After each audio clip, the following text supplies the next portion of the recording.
We are here live during our last discussion of day 3 of the Elevate series. And we've had so many amazing conversations today. It doesn't feel like it was just a few hours ago that we started today with Brian Willis, who is a change catalyst for law enforcement. And then we moved into a panel discussion with Wes Schaefer, the sales whisperer, and Jennifer Kem, who is a brand and business futurist. Then we pivoted hard and we had John Berghoff on from Exchange, who is working with some of the biggest companies and leaders of movements in the world right now as they are transitioning from in-person events into virtual experiences. And now we have Annie Lee here, who I was really excited to reach out to Annie because I met her through a mutual colleague, Greg, and I met Annie at kind of a tough time. Not gonna lie. I had just had my son Clay, who is now 3.5 years old, and I achieved burnout like hard.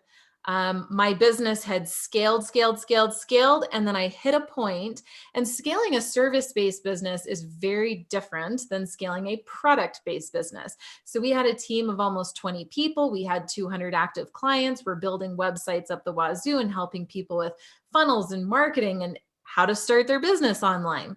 And it reached this point of like critical mass where it hit me for the first time that I had engineered the wrong model and I was the center of everything.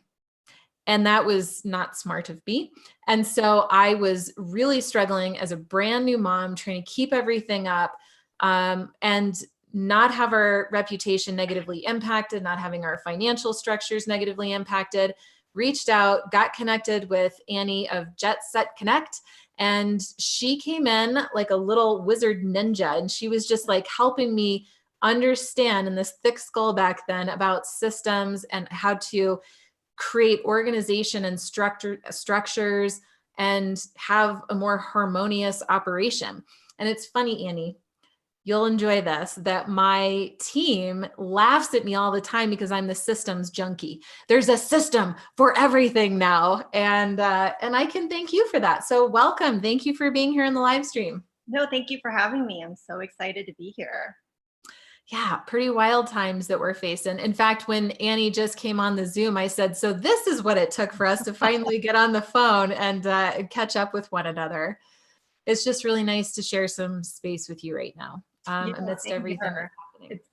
It's been a wild 2 months, like just wild. Yeah, and in some ways, we're just at the beginning of it.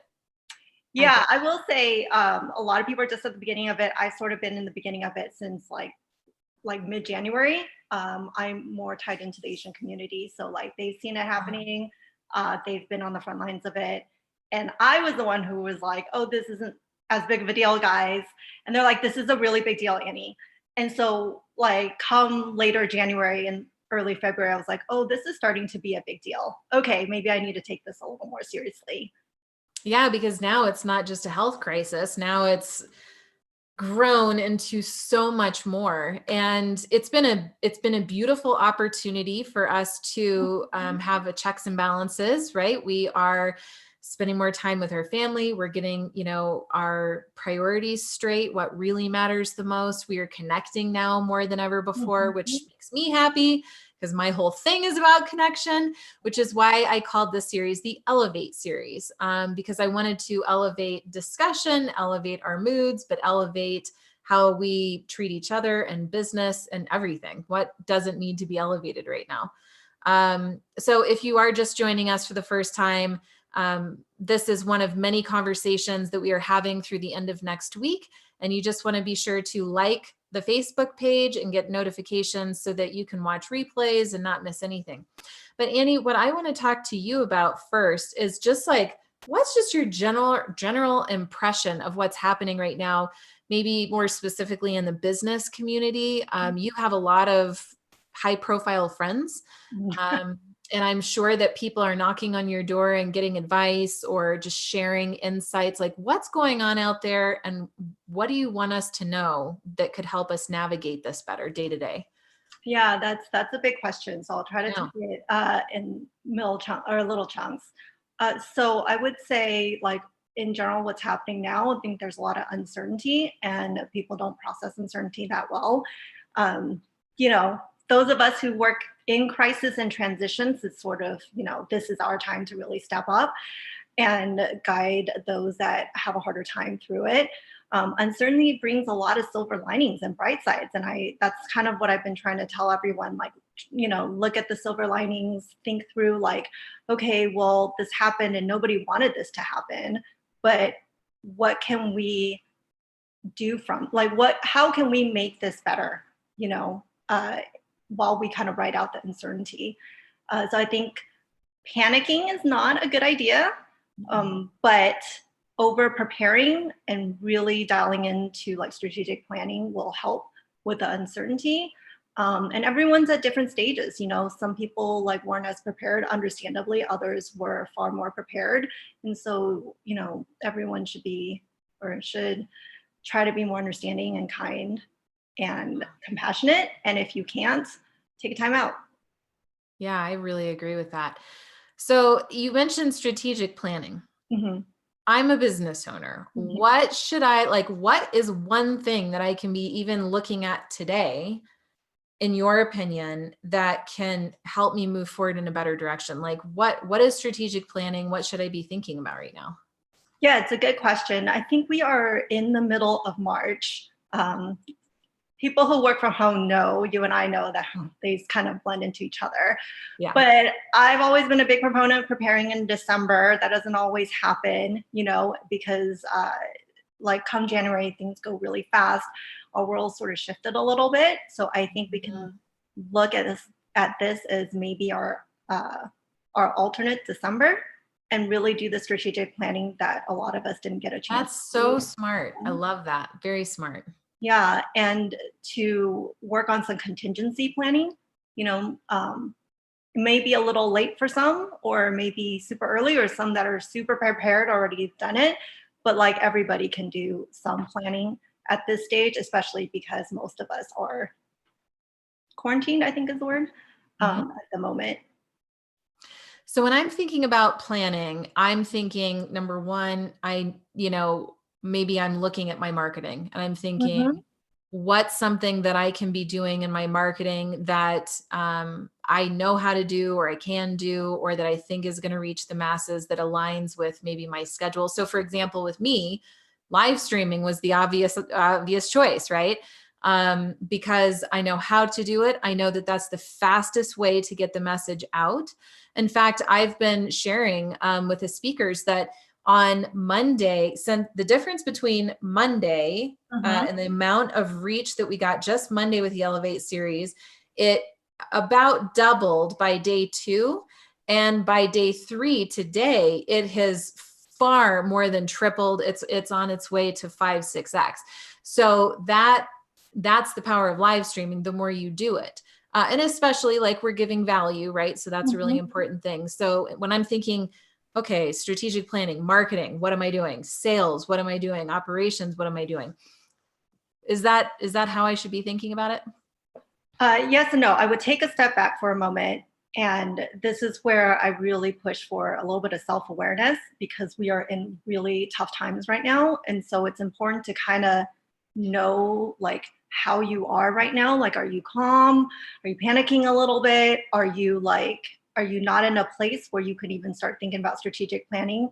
Like, first and foremost, like get yourself under control in a way that gives you peace. And then once you are there, I would start planning in areas that you're strong, just to kind of ease yourself into it. Like, you and I know each other well. I know you're a fantastic marketer. Like, that is clearly one of your strengths. And, during tough times, it's important to sort of play to your strengths to help you emotionally as well, and psychologically, right? My strengths are a little bit more marketing operations, crisis management, things of that sort. So I would probably focus a little bit more on that. And I have the last couple of weeks. I've gone into more of an operational role because I've already done my planning. And that's just kind of the nature of my work and then what we're doing right now, what we're seeing right now. So going back to your question, like, yes, think through your strengths, start there. And then for most of you guys who have teams and, communities, that's kind of where you want to go next, is to like go into areas that you have to sort of bolster a little bit, but you're not as strong, and then have your team help you. I love this. I love what you just said. I love that you started by saying, let's take a step back, because I am definitely like such a driver, like, let's go. And I always appreciate that Annie's like, yes, and let's go back here for a moment. Calm down, Amber. And I'm like, okay. I don't know if you're remembering this now from our time together. Annie was so patient with me. And just the process. And I really emphasize that to say, this is the value in aligning yourself now with a strategic partner, a mentor, a coach. And it can be a variety. You could have a spiritual coach. You could have a virtual, personal trainer that's helping you with exercise and movement. Then you could have somebody who's really strong for you in mindset, somebody who's really strong for you in operations and planning. I have multiple advisors, or I have a whole support structure to help me in a lot of different ways, because I'm a high performer.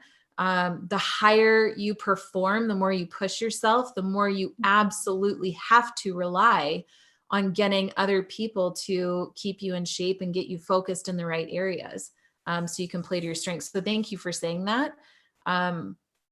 I feel so wise in this moment, because 3 years ago, that's like not at all. I was just not evolved in my thinking about that. And I was like, no, I have to do it all.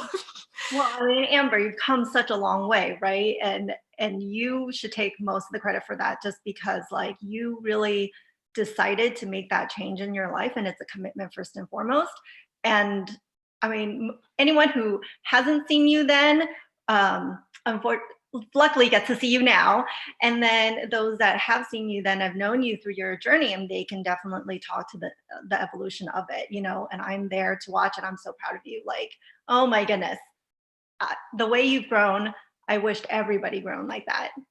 Aw, gee whiz, thanks. That's really nice. Appreciate that. Yeah, I just take that in for a moment, because, there's a lot of putting my own needs aside, even at a time like this, because I feel called to serve a higher purpose. And so that feedback, I take it in, and it's like food, it recharges me. So thanks for that. If you guys have questions for Annie below, please make a comment. I do have my team standing by to channel comments directly to me, so I'm not distracted by the noise of the actual feed, but I very much look forward to going back into that. So in the vein of crisis management, what are some of the other conversations that you're having with friends or colleagues? Like, I want to get even deeper into what's actually happening and what advice you have for people. Yeah, so some of the problems I'm seeing, and it's a big eye opener for me, right? Because you and I have been remote for a long time. Wow. Like it's sort of everyday life in some ways. Like Yes. I've had to adjust like very minor things in my schedule. But for the most Same. part, we just kind of move through everyday life. But I know a lot of people are having a lot of difficulty because they work in the corporate world, they're startup founders and whatnot, and they haven't fully transitioned to remote. So kind of having it forced upon them so quickly, and so suddenly, and not having the organization be as prepared, like that's been really jarring for people. And learning to like work collaboratively in a remote setting, what tools do we use, and all of those things that like you, me, and so many of others have sort of just have it's everyday life, right? Everyday working life for us. They're facing those issues now, and sort of helping them guide through that transition is very interesting. So some of the things that I'm doing, we use an app called Telegram, which is sort of like Voxer and Slack married each other and then got nicer. So I really love Telegram. You can have one-on-one conversations with team members. You can also group team members. So there's several channels that we have where we can just have discussions. And we are on Zoom a lot. So I've been having a team meeting about every 2 business days. And we just, anybody who's available, we come into a room and it's an open conversation. How are you? What are you thinking about? Are you scared? Do you feel lack of preparation? And we just open it all on the table, because open and honest communication really is best right now, in my opinion. And then I can start to just naturally see, oh, this person needs a little bit of one-on-one attention from me. He or she is floundering a little bit. Or, wow, my team is really strong right now. That's amazing. And by the way, my team is incredibly strong. I could not be more grateful for my team, their attitudes, their organization, their efficiency, they're proactive, they're kind to clients, like they're fast, blows my freaking mind. Are there any other tools that you are suggesting in order to keep teams more like in sync, or any conversations that you're suggesting business owners facilitate just to kind of keep that harmony inside? Yeah, so I've been focused so much on tools just because like there's a lot of thought leaders out there, who work in remote teams or who have remote teams, and they're posting some amazing content. So I sort of drive people to that if they need to have tools and whatnot. I'm mostly focused on looking ahead and thinking through like some of the bigger problems that those of us who are more like in the online marketing remote team space don't necessarily deal with as much. So like certain corporations have security issues, which is why they couldn't have gone remote, or that they had to kind of think through what that remote looked like. And a lot of the tools wouldn't work for them. So I'm very curious to kind of see like, okay, how is cybersecurity going to play into this long term? Some of the tools that I've been meaning to look at and didn't have time, well, now I have time now, are things like Notion, who have a wiki apparently that everybody raves about. So my personal rule is if 3 people tell me about it, like within a short amount of time, I'll at least take a look at it, right? So I'm very curious to see Notion. Expensify, being a systems operations person, accounting, finances, operations, like I'm always looking to optimize those for me and my clients.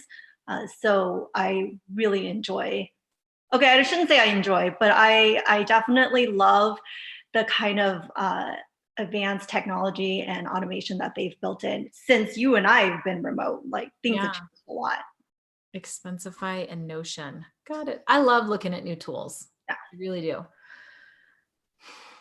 What are some things that you think are a great use of time right now? And what are some things that are a poor use of time right now? Because I feel like we think we're doing the right thing, but it's actually not productive. We're not really moving things forward. And in a climate like this, things are happening so quickly. It's like every 2 hours, something's shifting pretty dramatically. So what are things as a business owner, whether I have a team of 1 or 10 or whatever, what should I be focused on? What's my highest use of time? And what's just a distraction or a drain that maybe I could just tackle another time? Does anything come to mind? Yeah, a couple of things. So one, be prepared. If you haven't prepared, that is number one priority, right? Make sure you're prepared during, I would say, at least minimum this 2-week period where we're seeing a lot of shutdowns and stuff. Now, assuming you've already done that and passed it, I think it's actually a great time to goof off. And I say that lightly because, I don't mean like goof off from work forever, right? During high stress. You're right.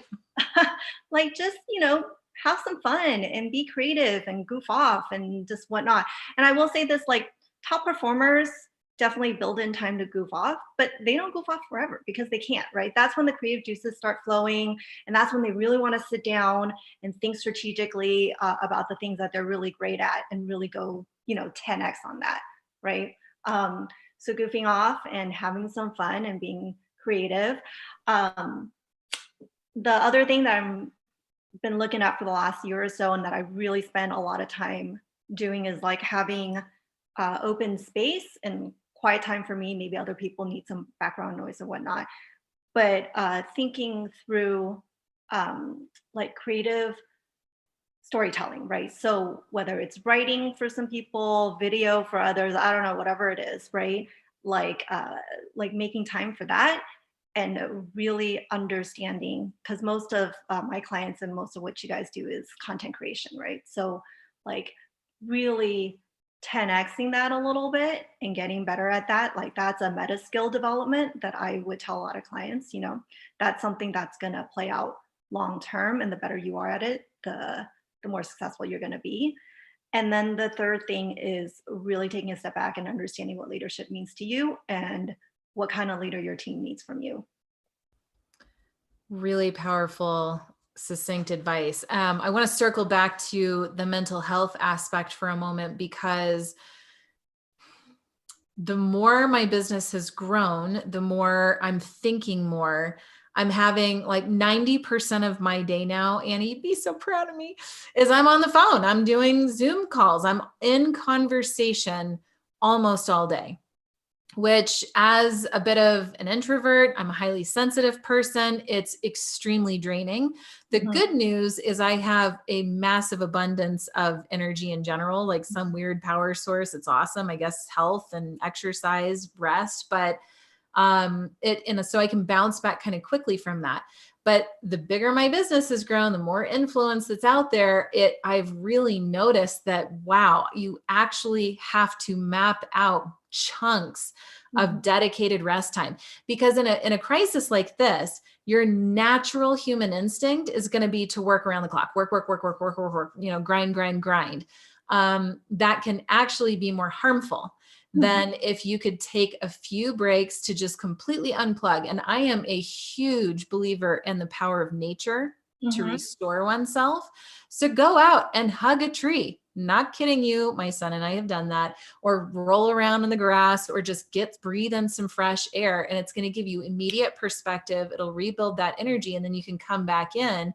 You will be so much more productive and focused and efficient and creative, to your point. So be sure that you're taking that time. One other question that comes to mind is around finances. Because, number one, you want to make sure that you have cash reserves, right? So you're not out fast blowing your money, and you start to rethink some of your purchases. And so you're thinking, okay, let me take inventory maybe of all of my subscriptions that I pay for, and let me look back at, do I really need all of those? What is just your general advice when it comes to finances right now? And I mean, it's not like we should just immediately start firing people and we should just like be in protective mode, because you kind of have to lean into the times. But I also think there's something to be said for just maybe taking account of what you have and what's unnecessary. Do you have any insights or advice about that? Yeah, I think that goes back into strategic planning. So like looking at finances has always been something that's hand in hand or a part of operations.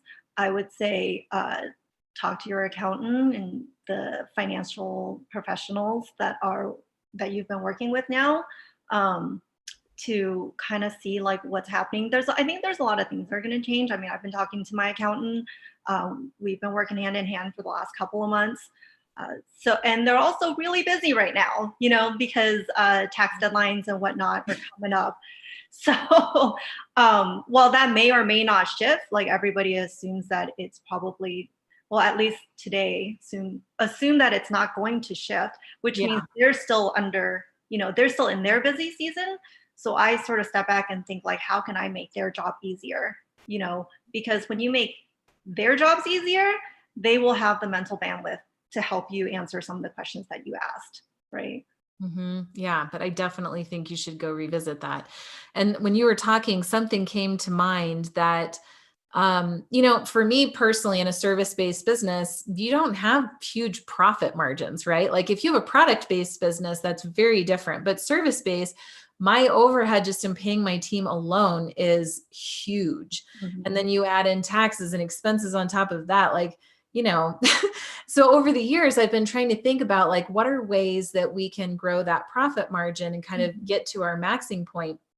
And one of the things that I did, thanks and definitely in part to you, was I had more awareness about what I'm actually doing day to day. And I would look at it and I would ask myself this question of like, is it really necessary that I have an hour-long website design call? Or is there something that I could be doing to turn it into a 30-minute design call, but still max out the value or increase the value? And this is why rest comes into play and not being overly busy, because then you can actually strategically think about these things. And so what I came up with is, wow, it seems like on all of my website design calls, I say the same thing at the beginning, like the first 30 minutes. What if I were to record a video that encouraged, that I asked clients, it's a requirement you watch this video before we get into the design call, and then only schedule 30-minute design calls, which would cut that cost in half. And so the natural then thought comes in of like, oh my gosh, is the client going to think that I'm blowing them off or that it's less valuable? But you know what?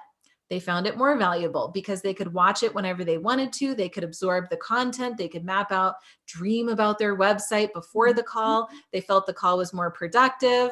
And that was one way that I could cut costs without having to cancel a subscription or something like that, while also increasing the value and experience for a customer. So I say that specific point because if you have awareness in your day-to-day operations, you can start to get creative about cutting costs that way. Yeah, and I'll just add something to that because I spend a lot of time reading books about, top level CEOs, like the best of the best, right? And there was one in particular, and I'll try to remember it as we're talking. But he said that like these problems are not new. Like someone somewhere has already faced those problems, solved those problems, and moved on, right? So so I think it's really important to look at like those that have come before us, and have grown really big businesses. And while that may not apply to you at the moment, like the lesson there is ask for help, right? Like someone's already solved this problem. Like don't spend time trying to solve a problem that has already been solved. And obviously you'll have to adapt and be creative for your own business, but it's a starting point, so you're not starting from zero. Gosh, that's so smart. Sometimes something that seems so obvious is like, oh my God. Yeah. Yes, that makes sense. And this is another reminder of why it's good to have mentors and people that can support you in your life, because they can give you insights and kind of calibrate you in ways that you might not be able to do on your own. In just a moment, I'm going to ask you for a piece of parting advice on any topic that you want. But before you do that, I just want to make an announcement, a couple of quick announcements. That number one, in exchange for our time and value to you here today, we are asking that you make donations to COVID relief organizations, economic relief organizations. My team and is posting them in the comments feed. There's also on the main Facebook event page. We are going to be swapping them out throughout the next 7 or so days that we do this live stream session. Also, a plug for tomorrow. We are going live with Kate Erickson from Entrepreneur on Fire podcast, Thomas D. Shutter, who's going to be talking to us about finances, profit first, money. And then we have a panel with Coach Carolyn Soldo and Jordan Gill. Super interesting conversation about systems and scaling and efficiency and operations. It's an extension of what Annie and I are talking about with a spin based on their own uniqueness. So definitely come back, guys, start watch parties, share the word. We are desperate to help more people think better and develop themselves professionally and financially through the series. So Annie, to end on a positive or end with a piece of wisdom, is there anything else that you can share with us? Yeah, so I'll do two things, or I'll say two things. One a little more tactical, and then one hopefully a little wiser. But the tactical one is something, and I'll just kind of share my personal experience. Like when I knew that we were going to have to bunker down for a little bit, going back to silver linings, where I was like, oh man, this is a great time to kind of dip into some of those hobbies that I've always kind of wanted to do, but there's always something else, right, that takes your attention. And so like my personal ones lately have been fashion. So I follow Next Level Wardrobe, Cassandra Sathy, because she's amazing and I'm not amazing at all at fashion. This is why you only see the top half of me, right? So, and I was like, and she's done great for like working from home, but feeling like you're in business and like, you know, and after this is over, like, how do you dress better? Which I will worry about later after this is over. Like I'm big on things that you can do indoors because obviously we're quarantined. So as women, totally fully admit like wanting to see like how can I up my beauty regimen, you know, my skincare, the Korean beauty, the Asian, whatever. There's That's a great. bunch of resources for that, and you're supposed to avoid the sun anyway since you're you know indoors. So why not do something with that? Very And cool. then since like I will, obviously it's a stressful time. I have some stress too. Like I really looked at those that um, understood stress and knew how to face it head on and go beyond it, right? And the first thing I thought about was the Navy SEALs. So I was lucky enough to get in touch with the Honor Foundation, and I've spoken to some of the guys. It's a foundation helping special operations community transition to the civilian world. So it's a great time to really ask them kind of like how they've been in combat, like doesn't get more stressful than that in some ways. Like how do they manage it? How do they come across it? Like what are the tools that they've used, right? Looking at those that have come before us, have solved some of those problems and like adapting it to my own, right? So that's kind of the more tactical part of what I'll leave everybody with. The higher, hopefully more wise thing is something that came to me a couple years ago when I was having a really, really tough time. And Amber, I know you can relate. During dark times, I just randomly came to me and I was like, okay, so for my future self, how did I want to look back on this time and wish I would have acted? Like how did I want to know I conducted myself? And that's an opportunity for you to really do that now because you have that moment at any given moment to change and shift if you want to.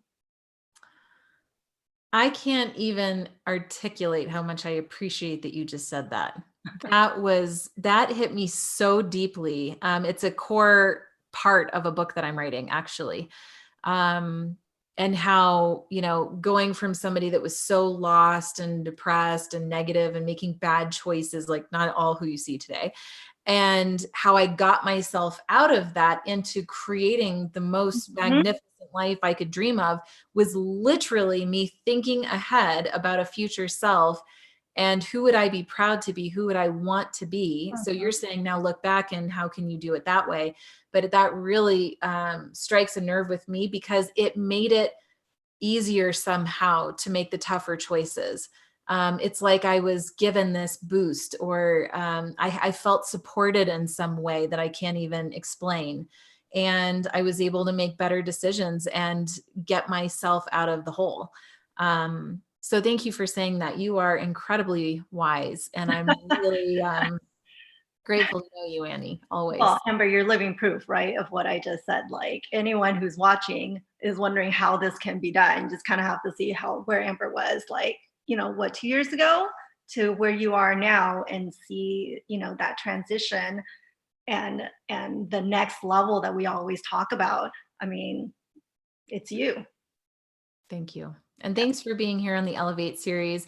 Guys, I know we ran a little bit over. Thank you for just humoring us. Give Annie some love in the comments below because this is a busy time, of course, and she donated that for you. So we look forward to seeing you back here on the NGNG page tomorrow. And just be well, stay safe, keep a smile on your face, and tell people that you care about, that you love them.